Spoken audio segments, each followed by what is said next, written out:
Welcome back to Sarvadev Anushthanam. नमस्कार, मैं आचार्य श्री विमलेश कुमार झा आप सभी को सर्वदेव अनुष्ठानम में हार्दिक स्वागत करता हूँ। मित्रों, आज मैं आप सबके समक्ष मोहिनी एकादशी व्रत की कथा, व्रत की विधि, पारण का शुभ समय और पूजन का शुभ समय इत्यादि जानकारी के साथ उपस्थित हुआ हूँ। तो चलिए आज का वीडियो प्रारंभ करते हैं। मित्रों, 12 मई दिन गुरुवार को मोहिनी एकादशी है। हिंदू धार्मिक मान्यताओं के अनुसार एकादशी का जो व्रत है बहुत ही दिव्य और पुण्यदायी व्रत में से एक व्रत है। इसको व्रतराज भी कहा जाता है। हर महीने में 2 एकादशी होती है, एक शुक्ल पक्ष में, एक कृष्ण पक्ष में। वर्ष में 24 एकादशी होती है। जब अधिक मास हो जाता है तो 2 एकादशी बढ़ जाती है, अर्थात 26 एकादशी हो जाती है। इस वैशाख मास शुक्ल पक्ष की एकादशी को मोहिनी एकादशी कहते हैं। इस दिन भगवान विष्णु जी का पूजन करना, उनका मंत्र का जाप करना, स्तोत्र का गायन करना बहुत ही पुण्यदायी माना गया है। इस एकादशी को मोहिनी एकादशी क्यों कहा जाता है, तो इसके पीछे की कथा इस प्रकार से है कि जब देवासुर संग्राम हुआ और देवताओं को स्वर्ग से भगाकर असुरों ने स्वर्ग पर आधिपत्य जमा लिया, तब भगवान श्री हरि ने देवताओं को समुद्र मंथन की सलाह दी और देवराज इंद्र ने असुरों के राजा महाराजा बलि से मिलकर समुद्र मंथन की योजना बनाई और क्षीर सागर में समुद्र मंथन किया गया। उस समुद्र मंथन में से एक एक करके 14 रत्न उत्पन्न हुए और 14वें रत्न के स्थान पर धन्वंतरी वैद्य अपने साथ अमृत कलश लेकर ये प्रकट हुए। अमृत कलश को देखते ही देवों और असुरों में पुनः संग्राम छिड़ गया। इस कारण भगवान विष्णु ने रूपवती मोहिनी का रूप धारण किए और देवों और दानवों को अलग अलग पंक्ति में बिठाकर अमृत प्राण कराने की बात कही। उनके इस मोहिनी रूप को देखकर देव और दानव दोनों ही मोहित हो गए। दोनों पक्षों को सहमति बनाने पर भगवान विष्णु ने अपने मोहिनी अवतार का ऐसा जादू किया कि वे सारे सुर और सुर दोनों उनके सौंदर्य से सम्मोहित हो गए और असुरों को सम्मोहित करके भगवान मोहिनी रूपधारी नारायण जी ने देवताओं को अमृत का पान कराया। और ऐसे मान्यता है कि उसी दिन ये देवासुर संग्राम का भी समापन हो गया। तो यह मोहिनी एकादशी का जो पौराणिक कथा है वो मैंने कहा है। तो एकादशी का जो व्रत है वो आप लोग 12 मई को करेंगे। पूजन की विधि क्या होगी, तो पूजन की विधि इस प्रकार से है कि प्रातःकाल एकादशी वाले दिन आप लोग शुद्ध और पीत वस्त्र को धारण करें, फिर अपने पूजन गृह में आए और वहाँ पे साफ सफाई करें। फिर एक चौकी लीजिएगा, फिर उसके ऊपर पीला वस्त्र बिछा दीजिए। श्री हरि का एक विग्रह रखें, शालिग्राम रखें या भगवान के लक्ष्मी नारायण का प्रतिमा रखिएगा। उस दिन आप श्री राम जी का भी पूजन करें और भगवान के साथ एक मंगल कलश का भी आप पूजन करेंगे। छोटे से गणेश जी भी रख लीजिएगा। यह आप सारे चीज़ें चौकी पर रखेंगे और कलश के में गंगा जल मिश्रित जल भरे, फिर उसमें आम का पल्लव डालें, दुर्वा, हल्दी, पैसे और लौंग इलायची डाल के पूर्ण पात्र डाल के उस पर नारियल लपेट के, नारियल में मूली लपेट कर नारियल को रखना है। फिर मंगल कलश में स्वास्तिक आदि मंगल चिन्ह बनाना है। फिर एक छोटे से प्लेट में एक दिया रखिए, फिर अगरबत्ती रखिए उसमें। फिर पूजन की सामग्री आप तैयार कर लीजिए। रौली, मौली, पान सुपारी, कच्चा चावल और काला तिल, जौ हो गया, पीले फूल और 5 प्रकार के फल, मिष्ठान, पंचमेवा, पंचामृत इत्यादि पूजन की सारी सामग्री को सुव्यवस्थित करें और एकत्रित करने के पश्चात आप पूरब की तरफ अपना फेस करके बैठ जाइए। फिर गणेश जी की पूजा करते हुए आप यह पूजन प्रारंभ करिएगा। पंचोपचार पूजन करना है। फिर सर्वप्रथम आप लोगों को गुरु वंदना करके गुरु ब्रह्मा गुरु विष्णु गुरुदेवो महेश्वरः गुरु साक्षात् परब्रह्म तस्मै श्री गुरुवे नमः। गुरुं ध्यायामि पूजयामि समर्पयामि। फिर उसके बाद आचमन करेंगे। केशवाय नमः, माधवाय नमः, ओम नारायणाय नमः, श्री गोविंदाय नमः। चौथे बार में हाथ धो लीजिए। फिर शुद्धिकरण करें। ओम अपवित्रः पवित्रो वा सर्वावस्थानगतोऽपि वा यः स्मरेत् पुण्डरीकाक्षं सः वायवेन्दरः शुचिः शुचिः पुण्डरीकाक्ष पुनातुः। फिर 1 चम्मच जल से आप आसन को शुद्ध करें। आसन शुद्धि। ओम पृथ्वी त्वाधृता लोका देवीन्द्वं वृष्णाधिता तुम चेधारे माम देवी पवित्रं कुरु चासनम आसनम शुद्धिः। आसन शुद्धि के बाद आप लोग अपने आप को स्वस्तिक बनाइएगा, चंदन लगाएंगे और फिर चावल लगाइए स्वस्ति वाचन करते हुए। स्वस्ति न इंद्रो वृद्धश्रवाः स्वस्ति नः पूषा विश्ववेदाः स्वस्ति नस्तार्क्ष्यो अरिष्टानेमिः स्वस्ति नो बृहस्पतिर्दधातु।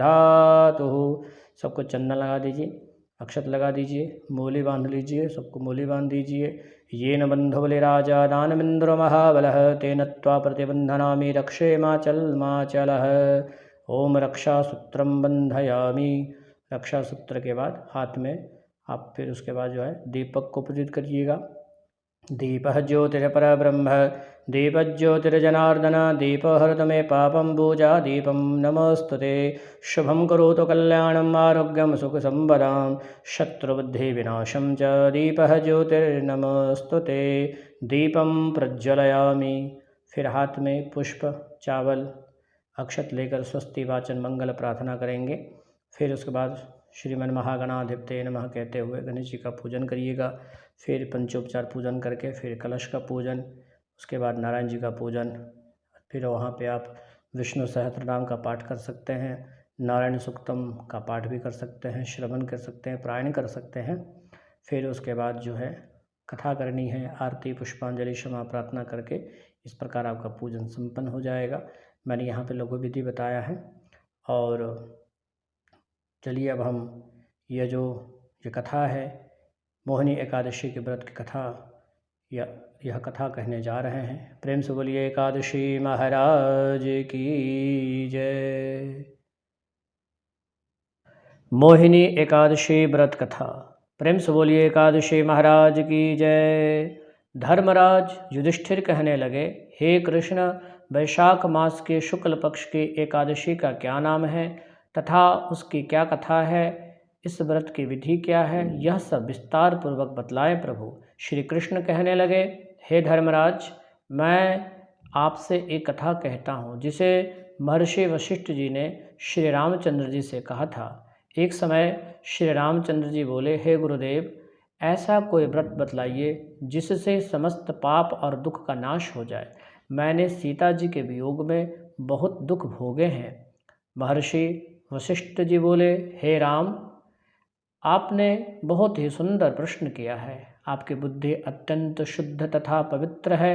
यद्यपि आपका नाम स्मरण करने से ही मनुष्य पवित्र और शुद्ध हो जाता है, तो भी लोकहित में यह प्रश्न बहुत ही उत्तम है। वैशाख मास में जो एकादशी आती है उसका नाम मोहिनी एकादशी है। इसका व्रत करने से मनुष्य सब पापों तथा दुखों से छूटकर मोह जाल से मुक्त हो जाता है। मैं उसकी कथा कहता हूँ, सो ध्यान से श्रवण करें। सरस्वती नदी के तट पर भद्रावती नाम की एक नगरी में द्युतिमान नामक चंद्रवंशी राजा राज करता था।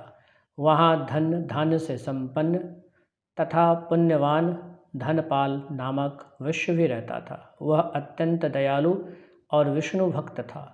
उसने नगर में अनेक भोजनालय, प्याऊ, कुएं, सरोवर, धर्मशाला आदि बनवाए थे। सड़कों पर आम, जामुन, नीम आदि के अनेक वृक्ष भी लगवाए थे। उसके 5 पुत्र थे, सुमना, सद्बुद्धि, मेधावी, सुकृति तथा धृष्टबुद्धि। उनमें से 5वां पुत्र धृष्टबुद्धि महापापी था। वह पितर आदि को नहीं मानता था। वह वेश्यागमन, दुराचारी, मनुष्यों की संगति में रहकर जुआ खेलता था तथा पर स्त्री के साथ भोग विलास करता था तथा माद्य और मदिरा, मांस का सेवन करता था। इसी कारण अनेक प्रकार के कुकर्मों में वह पिता के धन को नष्ट किया करता था। इन्हीं कारणों से त्रस्त होकर पिता ने उसको घर से निकाल दिया। घर से बाहर निकालने के बाद वह अपने गहने कपड़े बेचकर अपना निर्वाह करने लगा। जब सब नष्ट हो गया तो वेश्या और दुराचारियों के साथियों ने उसका संग छोड़ दिया और वह भूख प्यास से अति दुखित होकर रहने लगा। कोई सहारा न देख चोरी करना सीख गया।